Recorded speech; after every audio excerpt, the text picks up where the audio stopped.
अस्सलाम वालेकुम वरहमतुल्लाहि वबरकातुहू। आप सभी नाजरीन का मैं खैर मकदम करता हूँ। QNS TV में आज जो हमारे साथ शख्सियत हैं वकार एच भट्टी हैं। वकार एच भट्टी का नाम पाकिस्तान, हिंदुस्तान, जम्मू कश्मीर के साथ हमेशा जुड़ा रहता है।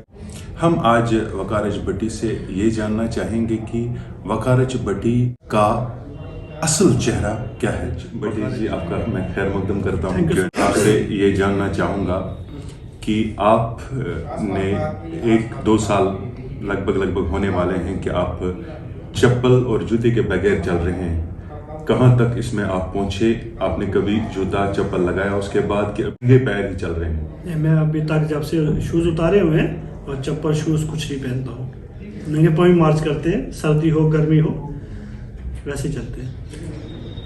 कब तक वकार जी ये रहेगा, ये नंगे पैर चलना आपका? जम्मू कश्मीर के दूर दराज इलाकों से आप नज़र आते हैं, घूमते रहते हैं, चूँकि अब सर्दियों का भी मौसम है, तो नंगे पाँव कितना देर चलना आपका प्रोग्राम? जब तक कश्मीर की हर माँ के सीने में एक दर्द रहेगा जब उसका बच्चा जेल में आज सर्दी हो या गर्मी हो, अलग रियासतों में बंद है ना, तो वो जो माँ है ना, उस माँ को जाके पूछिए कि उसका बेटा जेल में है। उस बच्चे से पूछिए जिसका बाप जेल में है, कोई कसूर नहीं किया होता, कोई गुनाह नहीं किया होता।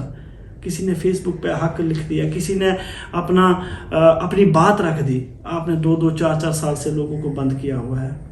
मैं वो दर्द फील किया मैंने जेलों में, तभी मैंने एक ये स्टैंड लिया था कि नहीं, मैं शूज़ उतार के पैदल मार्च करूँगा और मैं तब तक ये याद रखूँगा उन लोगों को और उन माँओं को, उन बच्चों को जो जेलों में हैं। क्योंकि कहते हैं ना, जब आप कुछ करते हैं तो कुछ ऐसा करें कि ये आपको महसूस हो कि जो अंदर जेल में इस टाइम बच्चा है ना, जो उसको दर्द है, जो तन्हाई है। लोग कहते हैं यार जेल में लोगों को पता नहीं क्या मिलता होगा। ये जेलें और जो हमारे सियासी लोग जेलों में रहते हैं उसमें ज़मीन समान का फ़र्क होता है। ये जो जेल होती है, जिस जेल में मैं रहता हूँ या आम कश्मीरी ना जेल में जिसमें रहता है, उस जेल में सुबह 6 बजे उठ के हम लोगों से काम करवाया जाता है, हमसे झाड़ू मरवाया जाता है। किसी को नहीं पता है ना, मैंने झाड़ू मारा हुआ जेलों में जाके। इसी तरीके से मैं एक एक्टिविस्ट हूँ ना। वकार एच भट्टी जी जम्मू भी जानता है, कश्मीर भी जानता है, पाकिस्तान भी जानता है, हिंदुस्तान भी जानता है। नेशनल टीवी पे बैठता हूँ, बात सुनते हैं, लाखों लोग जानते हैं। लेकिन जब मैं जेल में जाता हूँ मुझसे झाड़ू मरवाया जाता है। मैं जब जेल में बात करता हूँ, जब मुझे टॉयलेट साफ कराया जाता है, तो फिर आम जो नौजवान कश्मीरी होगा उसके साथ क्या किया जाता होगा, कभी हमने महसूस किया? नहीं किया ना। तो इन तमाम चीज़ों से लड़ने के लिए मैंने शूज़ भी उतार दिए। इसका मतलब ये है कि जब तक कश्मीरी माओं का दर्द रहेगा तब तक मैं कश्मीरी लोगों का दर्द रहेगा। वकार एच भट्टी नंगे पैर चलेगा। बिल्कुल नंगे पाँव चलूँगा, इसलिए कि वो जो दर्द है ना, वो मुझे महसूस होता रहेगा। जब मुझे पाँव में कांटा चुभेगा, चोट लगेगी, सर्दी लगेगी, गर्मी लगेगी, तब तक मुझे एहसास आता रहेगा कि हाँ, मेरी एक माँ साउथ कश्मीर में, स्पेन में, पुलवामा में, अनंतनाग में, सोपोर में, कुपवाड़ा में, गांदरबल में, श्रीनगर में, पीर पंजाल में, चनाव वैली में, जिनके बच्चे लोगों को जेलों में रखा हुआ है, जब तक उनके सीनों में दर्द रहेगा तब तक मैं भी नंगे पाँव चलता रहूँगा। वकार जी, ये दर्द जो आप महसूस कर रहे हैं, हमारे जो लीडरान हैं जिन्होंने जम्मू कश्मीर पे 40 साल से हुकूमत कर रहे हैं, तो उनके दिल में ये दर्द क्यों नहीं? सर, मैं कोई पॉलिटिकल फैमिली से नहीं हूँ, मैं एक मिडिल क्लास फैमिली से हूँ। मेरे ख़ानदान में दूर तक भी किसी ने सियासत नहीं की है। जब भी कहीं कुछ होता है, मतलब कश्मीर में हत्या को जान जाए या कैसे भी किसी की जान जाती है ना, या किसी के बच्चे को जेल में लेके जाते हैं, तो बड़ा दर्द होता है। बहुत ऐसा लगता है कि मैं क्या करूं, मेरे पास ऐसा क्या है कि मैं किसी की मदद कर सकूं।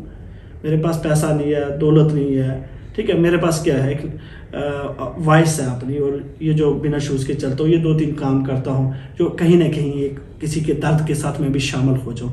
तो वो दर्द बहुत होता है किसी को मजबूर देख के, क्योंकि मैं खुद एक ऐसी फैमिली से आया हूँ और मेरे साथ खुद भी बहुत जुल्म हुए हैं, ज़्यादतियाँ हुई हैं। मुझे तो 14 साल में आर्मी ने बेदर्दी से पीटा था।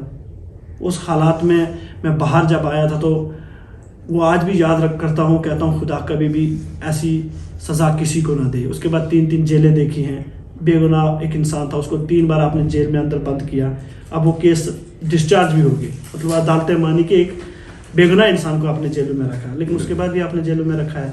आपके कहने का मतलब है कि आपने इस दर्द को पहले महसूस किया है और इस दर्द को महसूस करने के बाद आपने दूसरे का दर्द समझ लिया। अल्ताफ साहब, जब तक इंसान अपना दर्द महसूस नहीं करेगा ना, आप खुद पे दर्द महसूस करोगे, आपको फिर जाके दूसरे का दर्द दिखेगा ना। अगर आप दर्द में रहे ही नहीं हो तो आपको क्या पता दूसरे का दर्द क्या होता है। मैंने गरीबी देखी, मैंने मजदूरी की, मैंने मजदूरी कर चुका हूँ, मैंने मारें खाई, आर्मी की खाई, पुलिस की खाई, लोगों की खाई। जब सारे दर्द देखे है ना तो फिर पता चलता है कि दूसरों बेचारों का दर्द भी बिल्कुल, दूसरों का दर्द क्या है। अच्छा, मुझे वकार साहब, आपने चूंकि आप टीवी में, नेशनल टीवीज में डिबेट भी करते हैं, फारूक अब्दुल्ला का आपने पिछली दफ़ा देखा कि उनकी आंखों से बड़े आंसू आए जी। क्या आप इस चीज़ को महसूस करते हैं कि उनके दिल में भी कश्मीरी लोगों के लिए दर्द पैदा हुआ है या वो कुछ और था? एक जो कहते हैं ना रोना दिल से, वो अलग होता है ना। और जो फारूक साहब रोए होंगे, अल्लाह बेहतर जानता है, मैं इस पे तो नहीं किसी को कह सकता हूँ, क्योंकि ये भी एक गुनाह है कि आप किसी के दिल के बारे में बता देंगे कि वो फेक रोए थे या बिल्कुल ना सही रोए या फेक रोए हैं, या अच्छे से रोए हैं या बुरे से रोए। इसके लिए मैं बेहतर नहीं बता सकता हूँ। पब्लिक के लिए किया, वोटों के लिए किया, खुश करने के लिए किया, अल्लाह बेहतर जानता है। लेकिन फारूक साहब जो आज रो रहे हैं ना, अगर ये रोए होते ना 1990 में, 1987 में, तो आज ये हालात हमारे सामने नहीं होते। अगर रोए हैं ना, हकीकत में वो रोए हैं, दिल से रोए हैं अपनी जम्मू कश्मीर के लिए। अगर दिल से, मतलब यहाँ से रोए हैं ना, तो फिर बहुत देर करते, सब कुछ लुटा के, लाखों नौजवानों को शहीद करवा के, खून रेजी करवा दी कश्मीर में, उसके बाद रोना क्या फ़ायदा उस रोने का। माफिया मांग रहे हैं, लेकिन हमें सजा देनी है इनको, आवाम को सजा देनी है इनको। आपके दौरे बहुत दूर दराज इलाकों में होते हैं, पैसा कहाँ से आता है जहाँ पे आप ये खर्च करते हैं? बिल्कुल, ये बहुत ज़बरदस्त अच्छा सवाल आता है साहब आपका, और आप जानते भी हैं, मेरे पर्सनली तो आप जानते भी हैं, बट लोग नहीं जानते हैं। एक बार मेरी घर की तरफ जाए, मेरा आज भी एक कमरा है, वो भी बाप इस दुनिया से चला गया, उसने बनाया हुआ एक कमरा वो भी कच्चा, एक कमरा मेरे घर में है। मेरे पास इस टाइम मैं आपसे बात कर रहा हूँ, मेरे पास अपनी गाड़ी नहीं है। मैं अगर किसी के साथ जाता हूँ तो किसी की गाड़ी में जाता हूँ, किसी के साथ होटल में रुकता हूँ तो किसी दोस्त की वजह से रुकता हूँ। कोई दोस्त होता है, आप जैसा भाई होता है, तो वो भी 2-4 दिन मुझे भी स्टे करवा देता है। अगर मैं किसी गांव में जाता हूँ तो लोग लेके जाते हैं। तो घर का खर्चा भी आप सोचेंगे, जब पहले फिर मेरा ठीक था थोड़ा फाइनेंशियली, जब 2018 से पहले छोटे मोटा एक बिजनेस भी था मेरा इधर जम्मू नड़वाल में।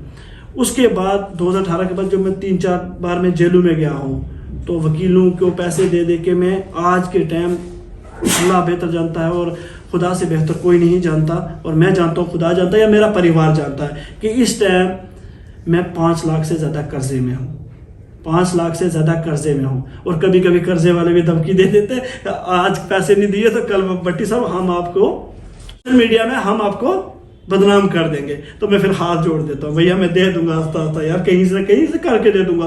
बट वो जो जेल में का लोड था मेरे पे, सर पे, मतलब इतना लोड बन गया मेरे पे कि एक वकील को दिए पैसे, फिर दूसरे को दिए, तीसरे को दिए, हदार लेके वो कर्जा चढ़ गया मेरे पे। और कर्जा किसी गाड़ी लेने से नहीं चढ़ा, मकान बनाने से नहीं चढ़ा, किससे चढ़ा? अवाम के लिए, जम्मू कश्मीर के लिए। जब मैं जेलों में रहा, जम्मू कश्मीर के लिए रहा ना, अवाम के लिए रहा जेलों में, तो मैं जेल में जब बंद हुआ तो कर्जा मेरे पे तो चढ़ना ही था। जो वकील की, उनको पैसा तो देना है ना, वकील तो पैसा लेगा, काम करेगा, ठीक है। उसके बाद मेरे फैमिली है, मेरी माँ है, मेरे बच्चे हैं, मेरी उनके ऊपर रिस्पॉन्सिबिलिटी भी है। तो लोगों को, अगर किसी को ये लगता है कि मेरे पास अगर पैसा होता तो फिर गाड़ी भी होती, नौकर चाकर भी होते, है ना, अच्छा मकान भी होता, फिर मेरे पे कर्जा क्यों होता? कर्जा कोई भी इंसान दुनिया में जानबूझ के अपने पे कर्जा नहीं रखेगा, और खासकर पब्लिक फिगर। वो ज़रूर कहेगा कि मेरे पे 1 रुपये भी किसी का कर्जा ना हो कि कल को मेरे पे सवाल उठा ले। जब आप पे कर्जे होते हैं, जब आप लोगों का हदार होते हैं आपके ऊपर, तब आप यही अल्लाह से दुआ करते हो कि या अल्लाह जल्दी कुछ, मतलब हमें अच्छा कुछ हो जाए या मदद मिले, कि मैं आपकी तरफ अल्लाह के से कोई मदद मिले कि हम इस कर्जे को अदा कर सकें, मदद कर सकें। और मेरी नीयत ये होती है कि अगर मैं किसी के 1 रुपया भी देना है तो अल्लाह जल्द से जल्द मुझे मरने से पहले वो कर्जा میں اس کا مکا سکوں، کیونکہ یہ ہمارا اسلام میں یہ ہے کہ بنا آپ قرضے کے آپ قبر میں بھی جاؤ گے تو آپ کی بخشش نہیں ہے. آپ تھوڑا سا وہ کنفیوژن دور کریے جو آپ کے بارے میں کہا جاتا ہے. کیا کہا جاتا ہے؟ کہ یہ بھی کسی ایجنسی کے ساتھ ہاں منسلک تو نہیں. سر اگر ایجنسی کے ساتھ ہوتا تو میں ابھی بولتا ہوں نا میرے پہ قرضے کیوں ہوں گے، میرے پاس گاڑی نہیں ہوگی، میرے پاس گھر تو ہوگا. یار ایجنسی والے لوگوں کے پاس تو پیسے والے بھیا، وہ تو راج کرتے قرضے میں تھوڑے ڈوبے ہوتے ہیں. یہ بیوقوفانہ سوال ہے لوگوں کا کہ جب بھی کوئی جس کو لوگ سنتے ہیں، مطلب وقار کو جموں کشمیر کی تقریباً 95% سے بھی زیادہ، مطلب 99% لوگ جو عوام ہے، جو یوتھ ہے، وہ آپ سے محبت کرتی ہے، آپ سے پیار کرتی ہے. اب جو پولیٹیکل لوگ ہوتے ہیں نا، وہ آ کے آپ کو ایجنسیاں کا اٹیک لگانے لگ جاتے ہیں، یہ ایجنسی کا، یہ فلانی ایجنسی کا، یہ اس ایجنسی کا ہے، وہ اس کو ختم کرنا چاہتے ہیں. ٹھیک ہے، میں کہتا ہوں بھیا اگر کوئی انسان ایجنسی کا ہوتا ہے نا، ٹھیک ہے، جو ان لوگ ایجنسیوں کے ساتھ چلتے ہیں نا، ان کے طور طریقے، ان کے رہنا بیٹھنا اٹھنا الگ ہوتا ہے. میں نام سے جانتا ہوں کتنے نام ہیں ایسے جن کو کشمیر نہیں جانتا، جن کو گھر والے نہیں جانتے، وہ زیڈ سکوٹی میں کشمیر میں گھوم رہے ہیں، ویلی میں گھوم رہے ہیں یا نہیں گھوم رہے ہے نا، گھوم رہے ہیں نا لوگ ایسے.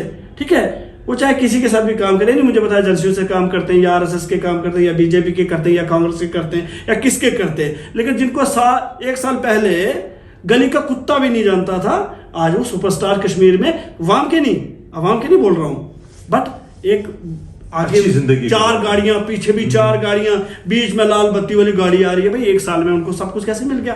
میں 12 سال سے بھائی کہہ رہا ہوں 5 سے 6 لاکھ قرضہ ہے میرے پہ ایکٹیویزم میں. غلط فہمی، میں 3 بار نہیں جھیل کے گیا، 2 بار سیڈیشن لگا میرے پہ، ایک بار 153A لگا میرے پہ سندر پانی سیڈیشن، ایک میرا ڈسچارج ہو گیا نا میرے کیس سے. ڈسچارج مطلب عدالت سے بری کیا کہ جھوٹا لگایا تھا. پہلی بات نا، میں کسی کے خلاف نہیں ہوں، میں نے کبھی نہیں بولا کہ میں ہندوستان کے خلاف ہوں، میں نے کبھی نہیں بولا میں پاکستان کے خلاف ہوں. میں کہتا ہوں میں جموں کشمیر کا نواسی ہوں، جموں کشمیر زندہ باد ہے. ٹھیک ہے، آپ نے میرے پہ جب دیش دروہ لگایا، ان لوگوں نے نا دیش دروہ لگایا، عدالت نے فائل کو پھاڑ کے ردی میں ٹوکرے میں ڈال دیا. کہاں سے بھائی دیش دروہی ہے یہ بات کرتا ہے جموں کشمیر بھی، اس میں دیش دروہ کی کیا بات ہے بھائی؟ میں اپنے ریاست کے، اپنے گھر کی بات کر سکتا ہوں، اس کی حفاظت کی بات کر سکتا ہوں. تو یہ جو لوگوں کا کہنا ہوتا ہے نا کہ وقار اجبٹی کو بولنے دیا جاتا ہے، وہ بولنے اس لیے دیا جاتا ہے کہ میں کوئی ایسی بات نہیں کرتا ہوں جو ہندوستان کے، جو بھارت کے آئین کے اگینسٹ ہے، جو اس کو ٹکر دے رہی ہے. ٹھیک ہے، میں بھارت کے آئین کے اندر رہ کے اپنی ڈیمانڈ کرتا ہوں، اپنی مانگ رکھتا ہوں، تبھی مجھے عدالت بھی بری کرتی ہے نا. عدالت تبھی مجھے مانتی ہے کہ نہیں، وقار نے جو بات کہی بھارت کے آئین کے اندر رہ کے بات کی.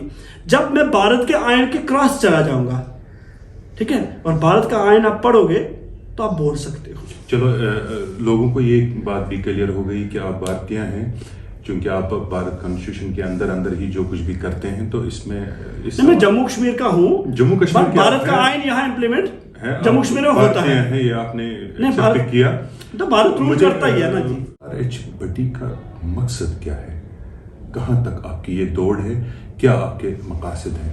میں تو یہ چاہتا ہوں جموں کشمیر میں امن ہو، پیس ہو، سکون کی زندگی ہو. جو دلی کا نوجوان رات کو 12-1 بجے بھی اپنے شہروں میں گھوم سکتا ہے، مستی کر سکتا ہے، کھا سکتا ہے، اٹھ سکتا ہے، بیٹھ سکتا ہے، ایجوکیشن حاصل کر سکتا ہے، اسلام آباد والا کر سکتا ہے. تو میں دونوں ملکوں سے ہاتھ جوڑ کے گزارش کرتا ہوں، پوری جموں کشمیر کی عوام کی طرف سے.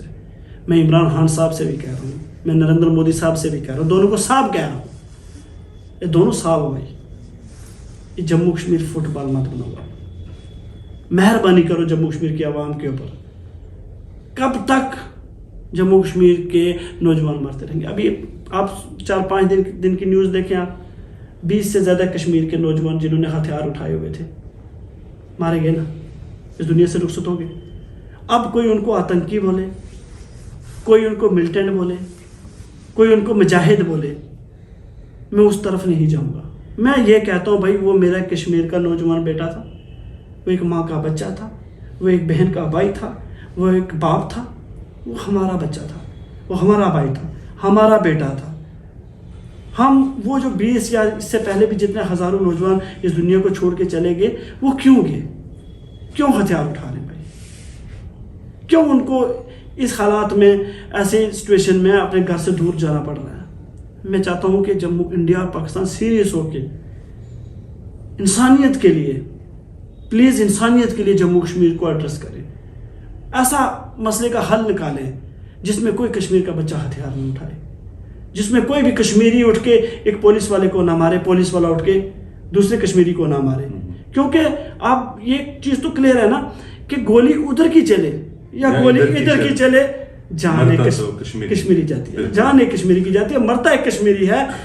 تو اس کو روکنے کے لیے جموں کشمیر کی عوام کو بھی پہل کرنی پڑے گی، انڈیا کی عوام کو، انڈیا کی سرکار کو پہل کرنی پڑے گی، پاکستان کی عوام اور پاکستان کی سرکار کو بھی پہل کرنی پڑے گی، اور تب جا کے اب اس مسئلے کا کوئی حل نکلے گا. اگر کوئی کہے کہ نہیں دنیا آ کے کرے گی، دنیا نہیں کرے گی، کیونکہ یہاں 3 ہی لوگ ہیں اس کے بیچ میں، انڈیا، پاکستان اور کشمیر. ہم سب کو مل کے لوگوں کی جانوں کی حفاظت کے لیے، جو لوگوں کی جانیں بچانے کے لیے خود کو پہل کرنی پڑے گی. نٹشل میں اگر کہیں تو آپ پیس چاہتے ہیں جموں کشمیر میں جو ہمارے برے حالات ہیں، چاہے وہ پولیٹیکلی ہو، چاہے وہ ہر طریقے سے جس طریقے سے بھی ہیں، آپ پیس چاہتے ہیں. وقار ایچ بھٹی جی، آپ کا میں بہت بہت شکریہ کرتا ہوں کہ آپ نے اپنا وقت نکال کے QNS TV پہ آپ نے اس کی وضاحت کی جو ہم نے آپ سے پوچھا. آپ بے خوف آپ نے ان سوالوں کا جواب دیا. یہ تھے ہمارے ساتھ وقار ایچ بھٹی جی، جنہوں نے اپنی بات رکھی. ہم آپ کا بہت بہت شکریہ.